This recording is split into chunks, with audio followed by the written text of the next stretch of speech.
What's happening, fam? L.A.R movement still moving. Book entitled Lessons from a Non-Custodial Father, Amazon Kindle Create Space, Black Male Experience, Complex Masculinity 2, because I fucked up and erased the first one, trying to make sure I put it in the playlist. Stupid. Anyway, so let's start with television stereotypes and propaganda. Fellas, sports is the avenue to which all the rules are known, public, and everything is fair and square. Well, because we kick ass in sports, not because we just are inherently better than everybody, but just because everybody's on a level playing field when everybody knows the rules and everybody's watching the game. We have this hyper masculine persona, which, for masculinity's sake, pretty dope. But here's the problem with it. It also perpetuates everybody else's insecurities and why they feel like they can always cheat and be underhanded. Because you see, this is that sports persona is the same reason why people in business are so underhanded, effeminate, and ephemeral, and have bitch made tendencies. Because guess what? They can't play fair and square because I watch it on TV all the time. They're gonna take over. So you gotta understand that it's complex. That's why you see, you know, guys in sports hyper masculine and guys in business hyper assimilated. Like, I am not gonna be the Michael Jordan of this department and take over and stick my tongue out in the boardroom and just dunk all on your portfolios and just say, who's the man? 6-time champion. You can't do that, right? They want you to be assimilated, shave your facial hair, you gotta talk like this. Yeah, yeah. I don't know what this head bob means, but when black guys and white guys hang around, they gotta have this head bob that says something, right? It's just stupid to me. But that's complex. Same thing with school. You know, when you're at school, you're gonna be, they gotta be stupid. It's the black guy. He's just the big idiot. Until people start talking to you and they find out how intelligent you are, and some people, or they beat you down as a kid because of the opposite. A lot of times kids wind up being super smart before they get to school or before they get to a certain grade, and then the teachers go on attack. See, the girls really don't know this because they sit there. We're smart and we're women and anything you can do, I can do better. And why aren't you learning like we're learning? And they're completely oblivious to the fact that you know if you was an A student in the first, second, and third, and fourth grade, by the time you hit fifth grade, you become a threat, and these teachers start fucking with you. They don't fuck with me. Yeah, cause you're a girl. You just it ain't happening to you, so how would you care? And what winds up happening is you got people who wind up becoming just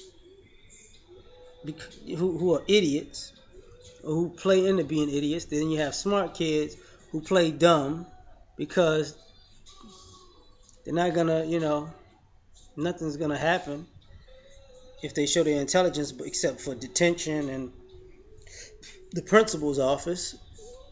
So just like kind of slave mentality, when you were taught that you couldn't read, you'd die. The smartest thing you can do is play like you couldn't read, even though you could, right? You didn't jump out there, Shakespeare right now, I'm reading Othello. You could just get killed. You wasn't that smart if you did that. So your intelligence is complex because people need your intelligence. You know, how many times have you been in a class and you came up with an answer like that, and they didn't want you to? Well, how did you come up with that? Well, I processed it this way instead of this way because this way was kind of too slow and it wasn't working.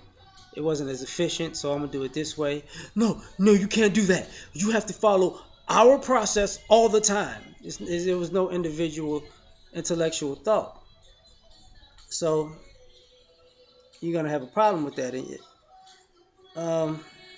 Sexually, it's gonna be the Mandingo complex, right? You know, you know, he's ran by his sexuality.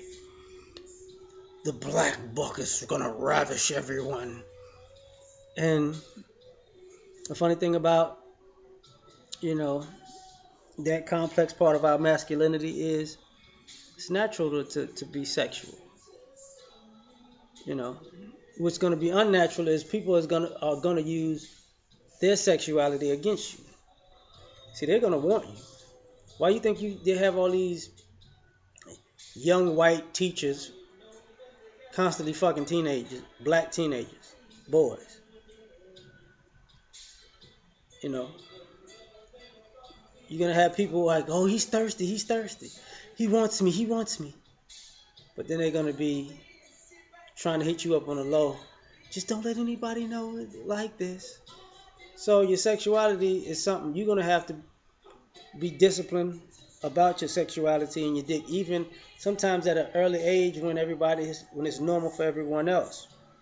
Because you can't really be that hot and bothered because as black men, one of the things they try to do is they tear us down with our sexuality.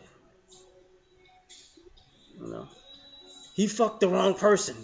It's like a corporate business career lynching. You know, somebody will use sexuality to throw you under the bus just to get ahead, or to as a shame of not supposing to fuck with you. So we have to be in control of that. And then when we're in control of it, just understand that people are going to be offended that we don't want everybody because of their stereotypes about sexuality. Um,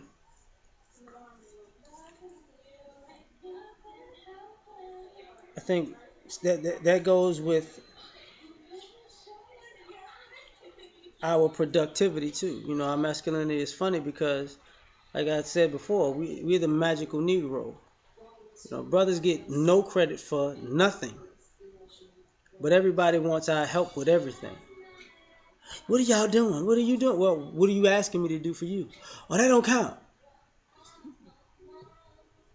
Oh, okay. See, I never did anything. They never accomplished anything. They never did it. They never built anything. They never maintained anything. They've never done anything. Why are you doing all of that? They never invested anything. They've never given money to anything. And why are but at the same time, all of your productivity, work, investment, money, building, maintaining, creating, innovating, is going to always be looked at as if you didn't do it. Because unless you take over the whole world, it doesn't count. That's what people are saying. Unless you topple the U.S. government and make America Egypt, your accomplishments are null and void. Even though you keep accomplishing shit. I mean, look around. You see black men accomplishing shit every day. Doing big shit every day. And people try to ignore it every day. At the same time, when somebody else does something, it's the greatest thing since sliced bread. So just know you're gonna have to work twice as hard to get half as far, but you still won't get half of that recognition for it. So, productivity is a bitch. Um, I'm gonna leave it at that for now. Peace.